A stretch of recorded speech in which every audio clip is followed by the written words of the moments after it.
yo soy tu casa.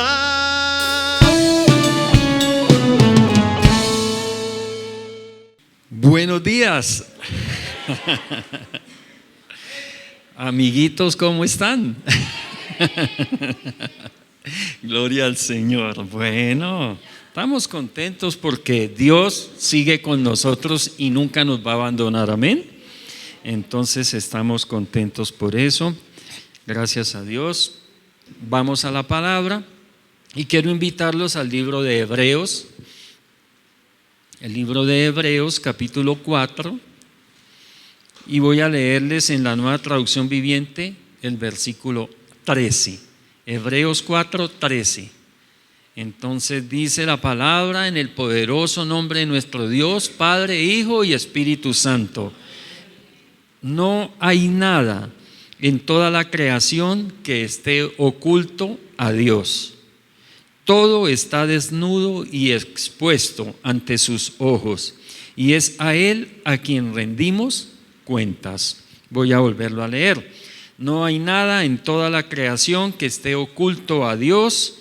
Todo está desnudo y expuesto ante sus ojos, y es a Él a quien rendimos cuentas. Amén y amén. Padre, te doy gracias por tu palabra. Te pido en el nombre de Cristo Jesús que quede sellada en cada corazón, en cada mente, por tu Espíritu, Señor, que sea para gloria y honra tuya y bendición de todos los que la vamos a recibir en Cristo Jesús. Amén y amén. Hoy traigo la segunda parte de un mensaje que inicié el domingo anterior. Hoy voy a hacer la conclusión de ese mensaje, por eso se llama Tu vida bajo su mirada, la parte 2. Entonces, bajo la mirada de Dios, cada una de nuestras vidas bajo la mirada de Dios. De los que estuvieron el domingo anterior, ¿cuántos recuerdan qué es lo que mira el Señor en nosotros? El corazón, amén. Entonces, algo que nosotros debemos trabajar es porque el Señor no encuentre en nosotros maldad. Amén. Que no encuentre maldad. Como decíamos el domingo anterior, puede que haya descuido en nosotros, nos hayamos descuidado. Puede ser que por ignorancia nos hayamos equivocado, hayamos cometido errores, faltas, pecados. Puede ser todo eso, pero que no haya sido por maldad. De eso debemos cuidarnos, que no encuentre maldad en nosotros. Y si no hay maldad en nuestro corazón, entonces el Señor nos va a ver justos, y a la vez podemos incluso decirle: Señor, como le decía David al Señor, examíname, mírame. Me he portado bien, le decía a él, pero escudriña mi corazón, míralo. Puedes encontrar cualquier cosa. Claro, he pecado y gravemente me he equivocado. Aún he ofendido a personas, les he hecho daño. Pero Señor, mira mi corazón y no vas a encontrar maldad en él. Y por eso debemos cuidar nuestro corazón de que haya esa maldad, que lo que hayamos hecho haya sido premeditado, que hayamos ofendido a alguien porque hemos querido ofenderlo y porque esa era nuestra intención, o que hemos pecado porque queríamos pecar, y a pesar de que el Espíritu Santo nos hubiese redarguido, sin embargo nos empecinamos y decimos: no, es que lo voy a hacer porque lo voy a hacer y no me importa nada. Entonces ahí es cuando se configura la maldad en nuestro corazón, y de eso debemos cuidar el corazón, amén. Y nosotros a veces no permitimos que otras personas nos conozcan a fondo. Nos escudamos, nos escondemos, o escondemos como que nos escondemos a veces, y no queremos que otras personas nos conozcan a fondo, porque tenemos miedo de que descubran algo acerca de nosotros que no les guste. Entonces yo creo que muchos o todos nosotros hemos pasado en algún momento por esa circunstancia que no queremos que se den cuenta realmente cómo soy. ¿Qué es lo que hago? Cuando estoy solo, ¿qué hago? Cuando me siento allá en mi soledad, ¿qué pienso? ¿Qué pensamientos vienen a mi mente? Y entonces esas son cosas o qué observo, qué miro. Cuando me quedo solo y prendo esto o el computador, ¿qué es lo que estoy observando en esta pantalla? ¿Qué es lo que busco? Entonces, y no queremos que las demás personas sepan esas cosas de nosotros. ¿Cuántas mujeres o cuántos hombres se han casado pensando que se han casado con alguien muy especial, alguien bondadoso, alguien bueno, alguien responsable, y después en el matrimonio se han dado cuenta de todo lo contrario, porque en el noviazgo escondieron lo que realmente eran? Porque casi de seguro, si hubieran sabido lo que esa persona era, a lo mejor hubiera desistido de ese matrimonio, aunque algunos se empecinan y se van de cabeza como sea. Pero generalmente, si sabemos las cosas antes de tomar las decisiones, lo más probable es que también tomemos precauciones. Entonces, y eso nos pasa. Pero sí, nosotros podemos esconder lo que realmente somos de las demás personas, pero de Dios no. De Dios no.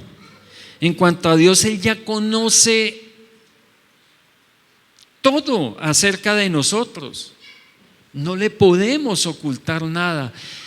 Si nosotros fuésemos conscientes de que Dios nos está observando, nos está mirando en todo momento, realmente evitaríamos hacer muchas cosas, no las haríamos. Recuerdo cuando estaba estudiando y estaba el profesor, cuando se respetaban a los profesores como se debían respetar, como una autoridad que son, y estaba el profesor y todos éramos unos angelitos juiciositos, y salía el profesor y eso empezaba a volar papelitos y cosas, y el uno gritaba y el otro brincaba y bueno, y se tiraban del pelo el uno al otro, y entraba el profesor y esto, y el profesor entra y se queda mirando así todo. Bueno, ¿saben algo, mis hermanos? Si nosotros fuéramos tan conscientes como éramos conscientes de que estaba el profesor ahí, de que Dios está allí con nosotros, seguramente no miraríamos todo lo que miramos aquí. Seguramente no haríamos todo lo que hacemos. No iríamos a todos los lugares que vamos. Seguramente no hablaríamos todo lo que decimos. Amén.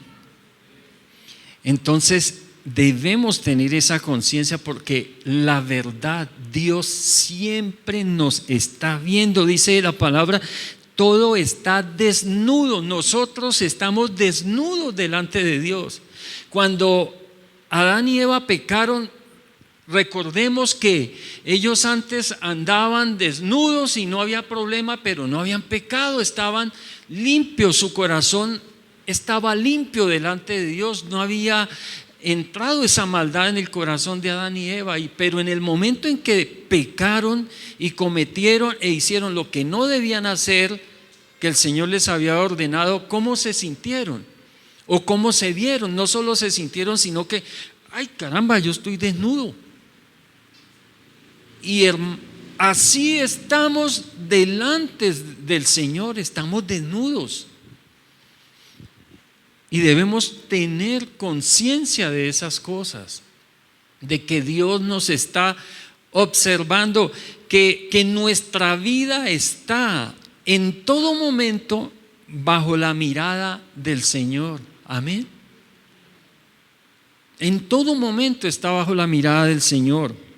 Él sabe todo acerca de nosotros en todo lugar y en nuestra vida entera. O sea, nuestra vida entera está abierta de par en par ante sus ojos que todo lo ven. Todo lo ven.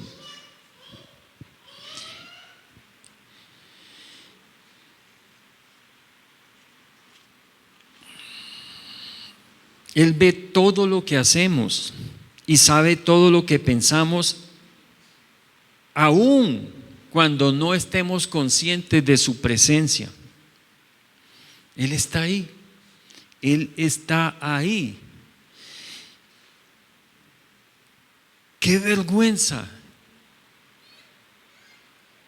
El día que estemos delante del Señor, y como les he compartido en otros mensajes, antes de entrar al reino del cielo, a los cielos, antes de llegar al paraíso, antes de entrar al paraíso, antes de entrar al cielo, tenemos que ser limpiados de todo lo que no confesamos. Y qué vergüenza cuando de pronto nos pasen esa película y empiecen a mostrarnos un pocotón de cosas. Yo creo que la vergüenza va a ser tenaz, que no fuimos conscientes de que Dios sí estaba allí. Y lo peor, yo digo, lo peor no es la vergüenza, lo peor es la tristeza, el dolor que le estamos causando al corazón de Dios, porque Él es santo, santo, santo, Padre, Hijo y Espíritu Santo. Y el dolor que Él siente por el pecado que nosotros cometemos es muy grande. Sí, Él es compasivo y gracias Dios por ser tan compasivo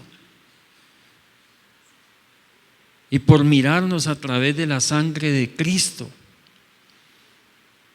Porque cuando Dios nuestro Padre nos mira a través de la sangre de su Hijo amado, nos ve justos. Y gracias por eso. Porque si no, su ira se desataría sobre nosotros inmediatamente. Porque Él no soporta el pecado. Pero al no tener la conciencia de su presencia permanente con nosotros, es por eso que hacemos lo que hacemos que no debemos.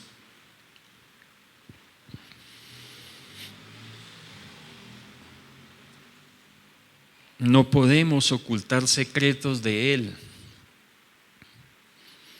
Pero, iglesia, nos debe animar mucho saber que aunque Dios nos conoce tan íntimamente, aún quiere relacionarse con nosotros. Nosotros cuando escondemos esas partes de nuestro carácter, de nuestra forma de ser de las personas, es porque nos da miedo que de pronto las personas conozcan o sepan lo que realmente somos y no quieran entonces ser nuestros amigos, nuestras amigas, nuestros compañeros. Pero nos debe animar que Dios nos conoce al derecho y al revés. Y sigue con el deseo, sigue buscándonos, sigue queriendo que seamos sus amigos y que seamos amigos de Él. Y eso nos debe animar mucho. Qué bendición tan grande. Qué bendición tener amigos que pasen por alto nuestras faltas, que incluso nos comprendan, y es más, que a veces hasta se inventen disculpas para nosotros por la ofensa que le hayamos hecho. Puede haber personas así, pero nadie como Dios, porque es que el Señor lo podemos haber ofendido toda la vida, pero en el mismo instante que hacemos el par y le decimos perdóname, Señor, es nuestro amigo y quiere caminar con nosotros y quiere andar con nosotros. Quiere ser nuestro compañero permanente y eterno. Dice en el Salmo 117, el versículo 2, dice Salmo 117, versículo 2: pues su amor inagotable por nosotros es poderoso. La fidelidad del Señor permanece, ¿para cuánto? Para siempre. Alabado sea el Señor.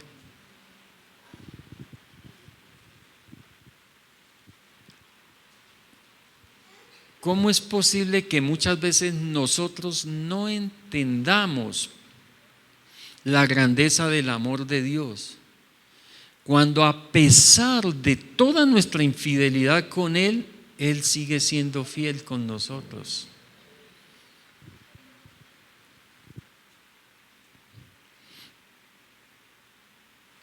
Y nosotros podemos llegar a ser demasiado exigentes y duros con nosotros mismos y con las demás personas, en especial cuando las cosas no salen bien o no salen como queríamos,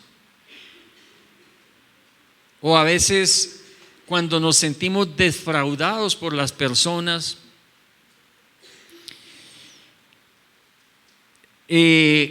Somos duros con las personas.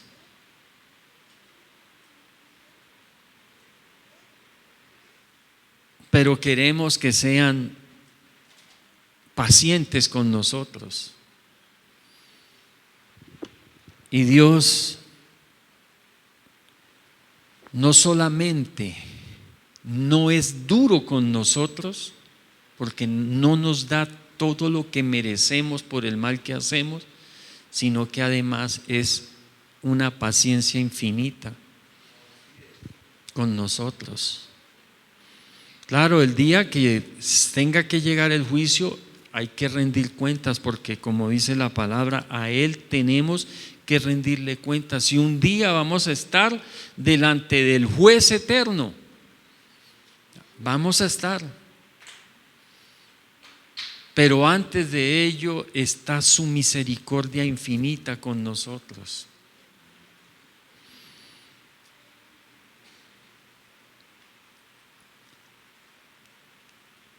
Y somos demasiado duros en muchas ocasiones por motivos con nosotros mismos, por motivos ajenos a nuestra voluntad. Otras veces, aunque no se deba a nuestra causa, igualmente somos demasiado duros con nosotros y nos condenamos por los errores que cometemos. Y yo les digo, iglesia, ¿por qué nos condenamos cuando Dios no nos condena?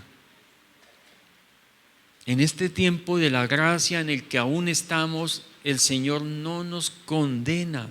El Señor dijo: yo no he venido a condenar al mundo, he venido a que sean salvos, a salvarlos.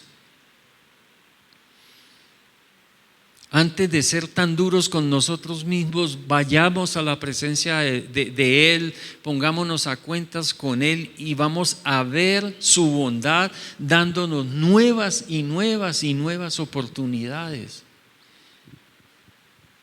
Y nuevas misericordias vamos a ver sobre nuestra vida cada día. Recordemos que nosotros cometemos errores y pecamos porque somos débiles ante la tentación. La carne es débil. Y aunque podemos conocer mucho de la Biblia, No nos hemos comprometido a poner en práctica sus enseñanzas. Eso es lo que nos pasa. No nos hemos comprometido a poner en práctica sus enseñanzas. Muchas veces conocemos todo de la Biblia y usamos la palabra de Dios para señalar y condenar a los demás. Pero buscamos también los textos que nos convienen a nosotros para que aquello que condenamos en los demás, nosotros tratemos de pasar por como inocentes.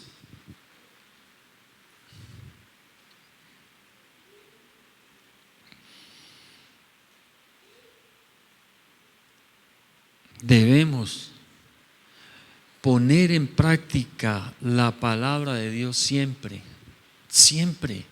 O sea, no solo escucharla. Leamos lo que dice la palabra en Santiago capítulo 1, versículo 22. Dice Santiago 1, 22, no solo escuchen la palabra de Dios. Hoy estamos escuchando la palabra de Dios, amén, la estamos recibiendo. Dice, tienen que ponerla en práctica. O sea, escuchémosla y pongámosla en práctica. De lo contrario, solamente se engañan a sí mismos. Si escuchamos la palabra, si nos sabemos la palabra de memoria, pero no la practicamos, nos estamos engañando a nosotros mismos. Y ahí es cuando entonces se confabula o se forma la maldad en nuestro corazón. Y es la que no debemos permitir que forme en nuestro corazón. Recordemos que la palabra de Dios revela lo que somos y lo que no somos, tanto lo bueno como lo malo. Así que por eso debemos ponerla en práctica. Poner en práctica sus enseñanzas es muy importante para que la palabra o para que Dios por medio de su palabra moldee nuestra vida, moldee nuestro carácter y nos haga personas conforme a su corazón. Mientras no pongamos en práctica la palabra, no podemos pensar en tener un corazón conforme al de Dios. Y la palabra habla de un corazón conforme al de Él, porque es cuando no hay maldad en nuestro corazón. Porque en el corazón de Dios nunca hay maldad. Nunca. Y nosotros debemos cuidarnos de que la maldad haga presa de nuestro corazón. Así nos equivocaremos menos y seremos más fuertes, seremos fortalecidos si ponemos en práctica la palabra. Y la Biblia nos da ejemplos o nos enseña de personas que amaban a Dios con sinceridad, pero que fallaron y pecaron. David, hace 8 días veíamos algo de David, pecó terriblemente y todo. Pedro, el apóstol Pedro le prometió al Señor nunca abandonarlo. Le dijo, Señor, yo nunca te abandonaré. Le prometió al Señor dar la vida. Le dijo, Señor, si es necesario, doy mi vida por ti. Además le dijo, y nunca te negaré. ¿Lo cumplió? Donde la cosa se puso más difícil, lo primero que hizo fue salir corriendo y abandonar al Señor y esconderse por allá desde un escondite. Miraba cómo agarraban al Señor y se lo llevaban preso, y después, cuando tuvo la oportunidad más adelante, le dije, usted es de los amigos de ese que tienen ahí preso, ¿cierto? No, yo no lo conozco, ¿cómo se le ocurre? Para nada. Y dice la palabra que 3 veces lo negó. Pecaron, fallaron gravemente, pecaron gravemente.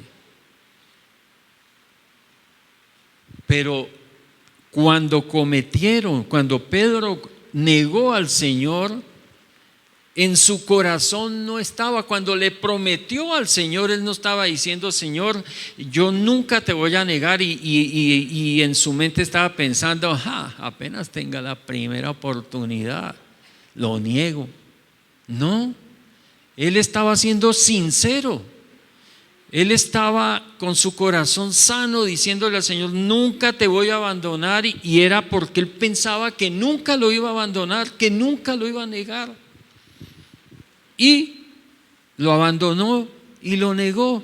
Muchas veces nosotros hemos dicho: Señor, ese pecado nunca lo vuelvo a cometer, y cuando nos vemos estamos en lo mismo. Muy diferente si de pronto nos agarran en un pecado y le decimos: ay, perdóneme por favor, yo nunca lo vuelvo a hacer, pero en la mente tengo: espérese un momentico, espere que se descuide. Entonces el Señor quiere que libremos nuestro corazón de maldad, que dejemos ese pecado deliberado, que pensamos, que maquinamos para cometerlo, para hacerlo, que planeamos, porque a veces los pecados se planean.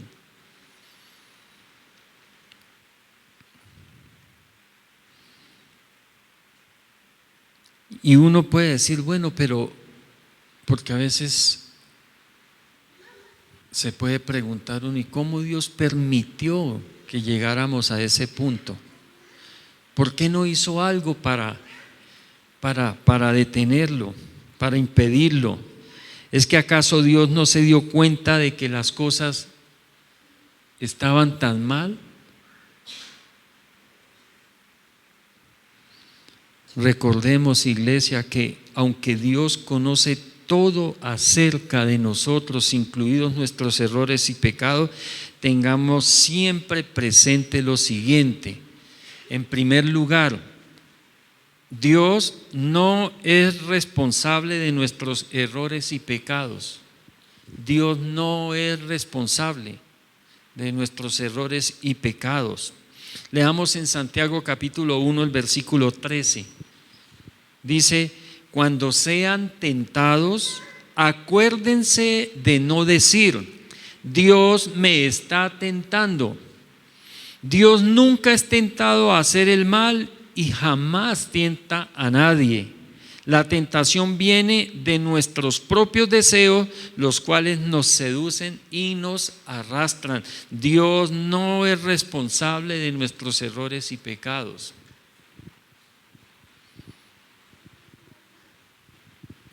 Y mire lo que dice la palabra: dice que la tentación viene de nuestros propios deseos que nos seducen, porque a veces somos especialistas en decir: es que el diablo me tentó, eso fue el diablo, es que el diablo me está atacando, es que el diablo… No, lo primero es ese deseo interior. Lo que hay en nuestro corazón sale a flote, y nosotros estamos en la capacidad, por el Espíritu Santo, por el poder del Espíritu Santo en nosotros, de decir: no voy a hacer eso, o continúo en el plan de hacerlo. Así que no le echemos tampoco la culpa a Satanás. Claro, Satanás sí aprovecha que de pronto expresamos un pensamiento, porque él no puede leer nuestros pensamientos, sino que nosotros a veces los volvemos palabras, los pensamientos, los volvemos acciones. Entonces, esto era lo que estaba pensando, entonces vamos a ayudarle para que lo pueda realizar. Y le facilita las cosas de alguna manera.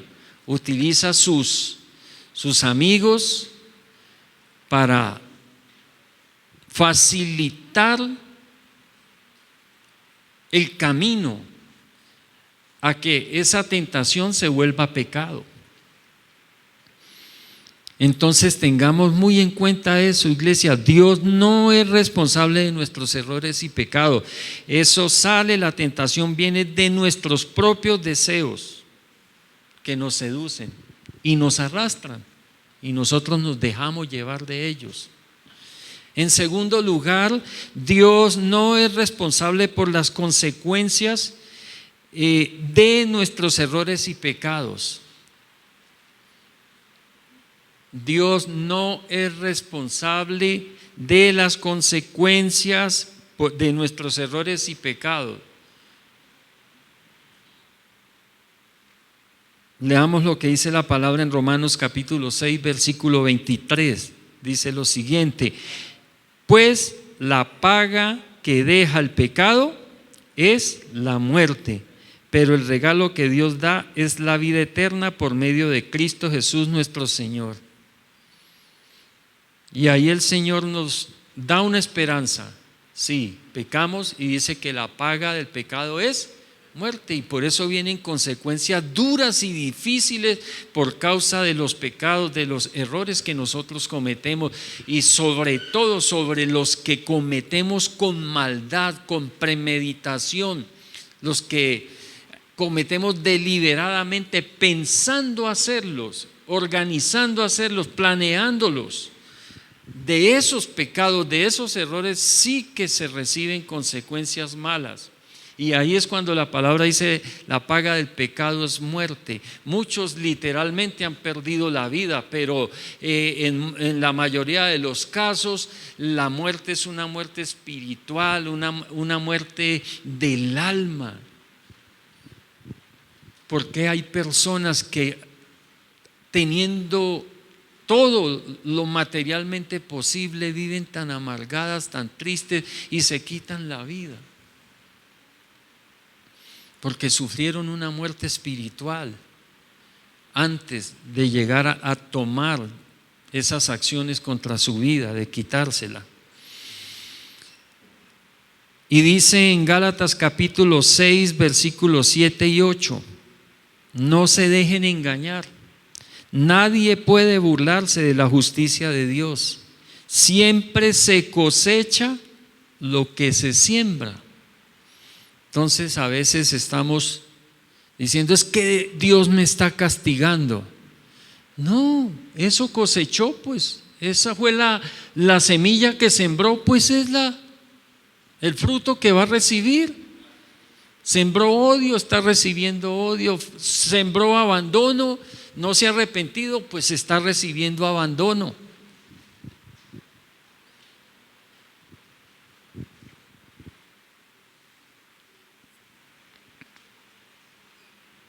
Siempre se cosecha lo que se siembra. Los que viven solo para satisfacer los deseos de su propia naturaleza pecaminosa cosecharán de esa naturaleza destrucción y muerte, pero los que viven para agradar al Espíritu, del Espíritu, cosecharán vida eterna.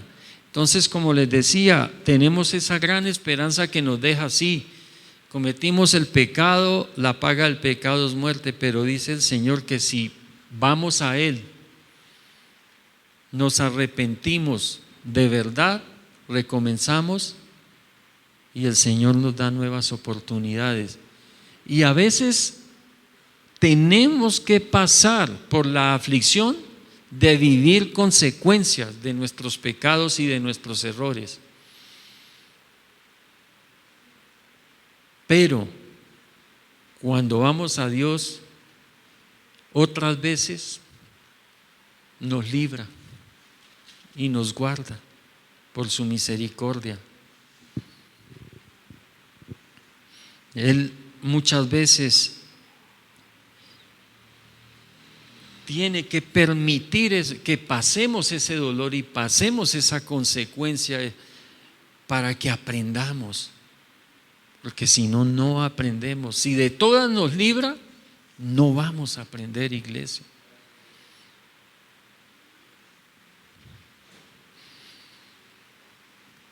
Las consecuencias difíciles y dolorosas vienen como disciplina para que descubramos lo que realmente hay en el fondo de nuestro corazón. Dios nos conoce. Dios sabe quiénes somos, qué pensamos, qué hacemos. Dios nos conoce completamente. Pero nosotros no.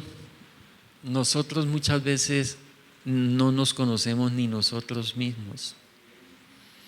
¿Cuántas veces nos sorprendemos de actitudes que hemos tenido o de cosas que hemos hecho que decimos, pero si es que ese no soy yo? ¿Por qué hice eso? Porque no nos conocemos, iglesia, pero Dios sí nos conoce. Y el Señor tiene que dejar, por medio de esas consecuencias, dejar que las pasemos para que nosotros miremos realmente lo que hay en nuestro corazón, para que reconozcamos nuestra necesidad de depender de Él en todo, porque necesitamos depender de Él en todo. Y como tercera medida, esto es lo bello del Señor, que su maravilloso plan para nosotros sigue vigente, a pesar de nuestros errores, de nuestros pecados, de nuestras equivocaciones, de lo malo que hagamos. A pesar de todas esas cosas que podemos tocar fondo, el plan de Dios para nosotros sigue igual, sigue en firme. Él juró por sí mismo que nos bendeciría, iglesia. Él juró bendecirnos. Su plan sigue.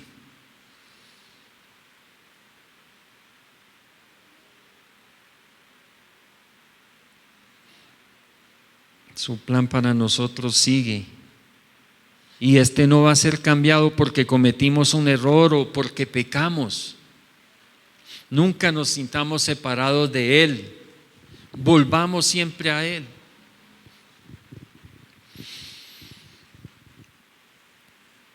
Todas nuestras debilidades, Él las conocía antes de llamarnos a ser parte de su reino. O sea que si estamos en el reino de Él, si hacemos parte de la iglesia, si hoy somos sus hijos, no es porque le dimos razones buenas para hacernos sus hijos, es por su amor y su misericordia. Él no dijo a este que es malo, no le voy a permitir ser mi hijo. Y este que es bueno, entonces que sea mi hijo. No. Él ya conocía todas nuestras debilidades, todo lo que teníamos, todo lo que éramos. De Él no escondemos nada. Y como les decía, sin embargo, Él quiere tener una relación con nosotros. Quiere ser nuestro amigo. Así que recordemos cómo es nuestra vida bajo la mirada de Dios. Guardemos nuestro corazón de maldad, iglesia, y confiemos en que Él es bueno y que nos ama y que no deja de amarnos, nunca deja de amarnos. Leemos lo que dice la palabra, leamos en Primera de Pedro capítulo 5, versículos 7 y 10. Y aquí el Señor directamente nos habla por medio de su palabra. Recordemos también lo que acabamos de leer antes de seguir con este texto, que dice que no solo oigamos la palabra, amén, sino que la pongamos en práctica. ¿Para qué nos engañamos? Si no ponemos la palabra en práctica, ¿para qué nos engañamos nosotros mismos? Entonces también pongamos en práctica esto que vamos a escuchar ahora. Dice la palabra así, Primera de Pedro capítulo 5, versículos 7 al 10. Pongan todas sus preocupaciones y ansiedades en las manos de Dios, porque Él cuida de ustedes. Estén alerta. Cuídense de su gran enemigo el diablo, porque anda al acecho como un león rugiente buscando a quien devorar. Manténganse firmes contra él y sean fuertes en su fe. Recuerden que su familia de creyentes en todo el mundo también está pasando por el mismo sufrimiento. Todos pasamos por el mismo sufrimiento. Tenemos que pelear contra la tentación. Todos enfrentamos la tentación. No pensemos que somos tentados, ¿soy solo yo? ¿Seré solamente yo el que estoy siendo tentado a hacer esto? ¿Soy solamente yo el que peco? ¿Soy solamente yo el que prometo no hacer una cosa y vuelvo y la hago y todo esto? No, mis hermanos, toda la iglesia pasa por ese sufrimiento. Tiene que enfrentar la tentación. En su bondad, dice el Señor, Dios los llamó a ustedes a que participen de su gloria eterna por medio de Cristo Jesús. Entonces, después de que hayan sufrido un poco de tiempo, Él los restaurará. Él los restaurará, los sostendrá, los fortalecerá y los afirmará sobre un fundamento sólido. ¿Y no es eso lo que ha hecho el Señor? Nos ha afirmado en el fundamento de su palabra, nos ha afirmado en Cristo, la roca eterna que nos sostiene. Nos ha afirmado en la fe en el Señor, en la fe en lo que Dios puede hacer por nosotros. A Él sea todo el poder para siempre. Amén y amén. Gracias, Padre, por tu palabra. Voy a soñar, pues todo es posible en ti. Amo